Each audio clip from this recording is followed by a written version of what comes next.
సరిహద్దులు అంటే గుర్తుకొస్తుంది. భారత సరిహద్దులైన చైనా కావచ్చు, నేపాల్, భూటాన్ మొత్తం కూడా ఇవన్నీ కూడా మీరు పర్యటించి బంగ్లాదేశు, భూటాను, నేపాల్ ఇవన్నీ పర్యటించి ఆ సరిహద్దు ప్రాంతాలను పర్యటించి ఒక అధ్యయనం చేశారు కదా. ఏం తెలుసుకున్నారు ఆ అధ్యయనంలో మీరు?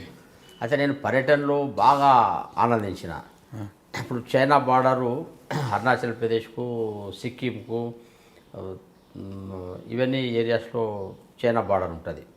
దాదాపు ఒక 25 నుంచి 30 వేల హైటు అడుగుల ఎత్తులో ఉన్నటువంటి హిమాలయన్ రీజియన్స్ అవి. చాలా ప్లేసెస్లో చైనా బార్డర్లో కూడా ఒక 100 మీటర్లు 200 మీటర్లు కూడా లోపలికి పోయి వచ్చినటువంటి సందర్భాలు ఉన్నాయి. చైనా బార్డర్ మొత్తం ఐసీ మౌంటైన్స్ ఉంటాయి. 24 అవర్స్ ఐస్ ఉన్నటువంటి ప్రాంతాలు హిమాలయన్ రీజియన్ మొత్తం. ఆ రీజియన్లో నేను ఆశ్చర్యపోయింది ఏంటంటే, ఒక దగ్గరికి జుమ్కా అని ఒక ప్లేస్ ఉంది అరుణాచల్లో. అక్కడ వాళ్ళు చెప్పేటోళ్ళు, సార్ ఇక్కడ ఇంట్లో నచ్చకుంటే పెళ్లి చేసుకోవాలంటే పెళ్లి చేసుకొని పిల్లలు చైనాకి వెళ్ళిపోతారు సార్, 3 నెలలు ఉండి వస్తారని. ఆ తర్వాత చైనాలో ఏదైనా కాన్ఫ్లిక్ట్ వచ్చినప్పుడు, హ్యూమన్ రైట్స్ ఇష్యూస్ అవి కాన్ఫ్లిక్ట్ వచ్చినప్పుడు కొన్ని అడవులలోకి వెళ్ళి ఐసీ మౌంటైన్స్లోకి వెళ్ళి కొన్ని కాలిబాటలు ఉంటాయి. ఆ కాలిబాటల్లో వాళ్ళు పారిపోయి ఇక్కడికి వస్తారు, 4-5 నెలలు 6 నెలలు ఉండి మళ్ళీ వెళ్ళిపోతారు సార్. అంటే అక్కడ పాపులేషన్ ఉండదు, మనుషులు ఉండరు, గ్రామాలు ఉండవు, మొత్తం కిలోమీటర్ల తరబడి ఐసు మౌంటైన్సే ఉంటాయి. అటువంటి ప్లేసెస్లో కూడా కాలినడకలో జనాలు రావడం, వస్తు మార్పిడి పద్ధతిలో వ్యాపారాలు ఉంటాయి ఆ బార్డర్స్లో. నేను ఒక కత్తులు కట్టాలు బాగా తయారు చేస్తాను అనుకుంటే, అక్కడ పశువులను తినడం, అక్కడ పెద్ద పెద్ద దున్నపోతులు లాంటి కొన్ని పశుమాంసం ఎక్కువ తింటారు, వాటిని ఎక్కువ తిన్నాడు. ఒక్క వేటుతో తల తెగాల ఆ దున్నపోద్ది. అటువంటి మంచి కత్తులు చైనాలో తయారై వాళ్ళు తీసుకొచ్చేటోళ్ళు. ఇప్పుడు కస్తూరి మృగం సంబంధించినటువంటి కొన్ని అవయవాల పార్ట్స్, కొన్ని రకాల ఫుడ్ ఐటమ్స్ చైనీస్లకు చాలా ఇంట్రెస్ట్. వీళ్ళు ఈ వస్తువులు ఇచ్చేసి వాళ్ళు ఆ వస్తువులను తీసుకోవడం, వస్తు మార్పిడి పద్ధతిలో వ్యాపారాలు అనేవి ఇప్పటికి కూడా చైనా బార్డర్లో జరుగుతాయి. బుద్ధిస్టు కల్చర్ ఎక్కువ. నేను అరుణాచల్ మొత్తం బార్డర్స్లో హిందీ చాలా బాగా వస్తుంది. ఆశ్చర్యపోయింది, ఇంత హిందీ బాగా ఎట్లా వచ్చిందని చూస్తే 1962 చైనాకు మనకు వార్ జరగడం కారణంగా ఈ ఆర్మడ్ ఫోర్సెస్ మూవ్మెంట్స్ చాలా ఎక్కువ ఉన్నాయి. కాబట్టి నేషనలిస్టిక్ స్పిరిటు, భారతీయ జెండా అంటే గౌరవము, హిందీ పట్ల ప్రేమ అరుణాచల్ ప్రదేశ్లో నేను చాలా చూసా ఆ బార్డర్ ఏరియాస్లో. కాబట్టి అక్కడ ఉన్నటువంటి ఈ వార్ కానీ ఇవన్నీ ఆర్మడ్ ఫోర్సెస్ ఎక్కువ తిరగడం కానీ బహుశా ఇవన్నీ కారణమై ఉంటాయి. కాబట్టి సెలయలు లేకుంటే టూరిజం ప్లేసెస్ ఇవన్నీ. ఇంకొక నేను ఆశ్చర్యపోయిందంటే, మయన్మారు బర్మా బార్డర్కు ఇండియా మధ్యన 4 రాష్ట్రాలు ఉంటాయి. అరుణాచల్ ప్రదేశ్, నాగాల్యాండు, మణిపూరు, మిజోరాం. ఈ 4 రాష్ట్రాలకు బర్మా బార్డర్ ఉంటుంది. నేను అక్కడ కొద్దిమంది చర్చ అధికారులతో మాట్లాడితే నేను ఆశ్చర్యకరంగా నాకు అర్థమైంది ఏంటంటే, ఈ 4 రాష్ట్రాల్లో ఉన్నటువంటి చర్చ్ ఆర్గనైజేషన్స్ మయన్మార్ లోపల వెళ్ళి మయన్మార్ లోపల చర్చ్ యాక్టివిటీస్ మొత్తం ఇండియన్ చర్చ్ చేస్తుంది. ఉదాహరణకు మిజోరాం మయన్మార్ బార్డర్లో 132 మిజో లాంగ్వేజ్ మాట్లాడే గ్రామాలు అక్కడ అటువైపు బార్డర్లో మయన్మార్లో ఉన్నాయి.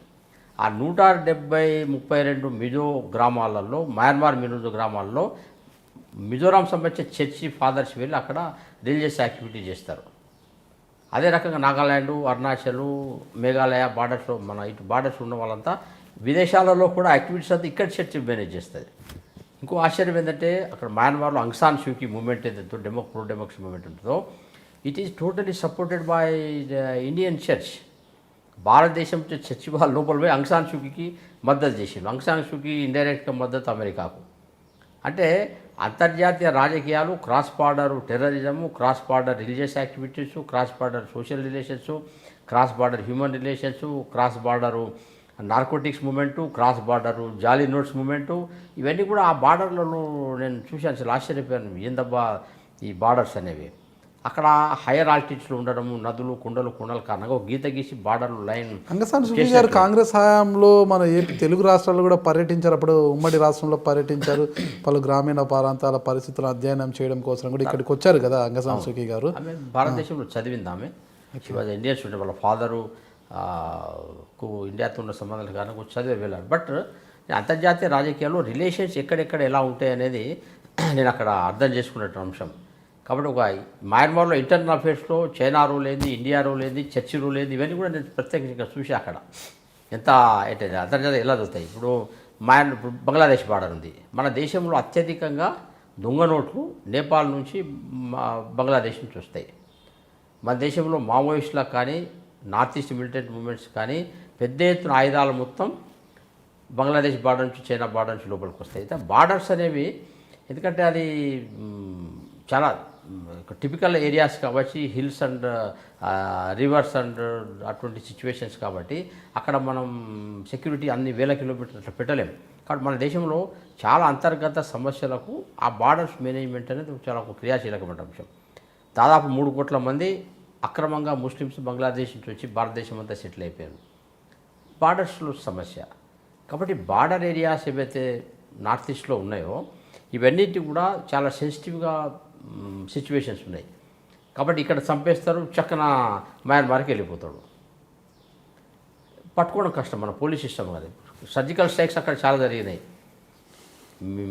భూటాన్కి వెళ్ళి ఇండియన్ ఆపరేషన్ బజరంగ్ పేరు మీద, ఆపరేషన్ రైనో పేరు మీద భూటాన్కి వెళ్ళి ఇండియన్ ఫోర్సెస్ భూటాన్లో ఉన్నటువంటి మొత్తం United liberation front of Assam అట్లా కొన్ని మిలిటరీ మూవ్మెంట్స్ మొత్తం ఖతం చేసి వచ్చారు.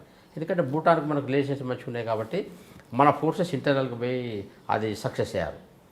ఆ తర్వాత బంగ్లాదేశ్లో మనకి ఇప్పుడు రిలేషన్స్ మంచిగా వచ్చినాయి కాబట్టి బంగ్లాదేశ్లో ఇంటర్నల్ ఉన్నటువంటి మిలిటరీ మూవ్మెంట్స్ను కూడా మనం న్యూట్రలైజ్ చేసేసినాం. కానీ మెల్లమెల్లంగా మన బార్డర్ దేశాలతో రిలేషన్స్ పంచుకున్న కారణంగా మెల్లమెల్లంగా మనం చేయాల్సి వచ్చింది. చైనాకు మనకు లేదు కాబట్టి చైనాకు మయన్మార్కు అటువైపు బార్డర్ అంతా చైనా ఉంటుంది కాబట్టి ఇప్పుడు మళ్ళీ మొత్తం మిలిటరీ మూవ్మెంట్స్కు మయన్మార్ హెడ్ క్వార్టర్ అయిపోయింది. కాబట్టి మళ్ళీ మయన్మార్తో ఇప్పుడు మయన్మార్ సైనిక ప్రభుత్వంతో ఆంగ్ సాన్ సూకీతో మిగతా వాళ్ళందరితో రిలేషన్ మెయింటైన్ చేసి మెల్లమెల్లంగా మయన్మార్ను భారత వ్యతిరేక కార్యకలాపాలకు ఉపయోగించుకునే విధంగా అక్కడటువంటి పొలిటికల్ సిస్టమ్ను మిలిటరీ సిస్టమ్ను ఇన్ఫ్లుయెన్స్ చేయడం కోసం మనం ప్రయత్నం చేస్తున్నాం. కాబట్టి పాకిస్తాన్ న్యూట్రలైజ్ చేయాలంటే, చైనా న్యూట్రలైజ్ చేయాలంటే మన బార్డర్లో ఉన్నటువంటి సెక్యూరిటీ సిస్టమ్స్, బార్డర్లో ఉన్న దేశాలతో మనకు ఉన్నటువంటి మంచి సంబంధాలు ఇవన్నీ ఉంటాయి. కాబట్టి మన దేశంలో సమస్యలకు తాళం ఓపెన్ చేయాలంటే ఆ తాళం చేతులన్నీ విదేశాల్లో ఉన్నాయి. మోడీజీ స్ట్రాటజీకి పనిచేస్తున్నాడు. విదేశాలతో సంబంధాలు అనేవి మన దేశంలో అంతర్గత సమస్యల పరిష్కారం కోసం విదేశాలతో మనకున్నటువంటి రిలేషన్స్ చాలా ఆధారపడతాయి. ఇక్కడ మోడీజీ యొక్క సక్సెస్ అనేది, మోడీజీ యొక్క దూరదృష్టి అనేది, నరేంద్ర మోడీ గారి యొక్క చాతుర్యం అనేది ఇక్కడ మనం అర్థం చేసుకోవాలి. ఇది చాలామందికి అర్థం కావట్లేదు. ఎందుకంటే నేను ఆ ప్రాంతంలో తిరిగాను కాబట్టి దాని ఇంపాక్ట్ నాకు అర్థమవుతుంది. మీరు చూస్తున్నారు ఐ డ్రీమ్ న్యూస్ని. మీరు చూస్తున్నది ఐ డ్రీమ్ న్యూస్. అంటే కళలని నిజం చేస్తూ ప్రజలకి నిజాలని కళల ద్వారా తీసుకొచ్చే ఐ డ్రీమ్కి మై బెస్ట్ విషెస్. మీరు చూస్తున్నది ఐ డ్రీమ్ న్యూస్. మీరు చూస్తున్నారు I dream channel. For more videos please subscribe I dream. మరిన్ని వీడియోల కోసం ఐ డ్రీమ్ని సబ్స్క్రైబ్ చేయండి. Please subscribe I dream. And I am very much satisfied with the way interview went on. Kindly subscribe to I Dream. For more videos, subscribe to iDream. And loads of fun entertainment and content. Do watch I Dream.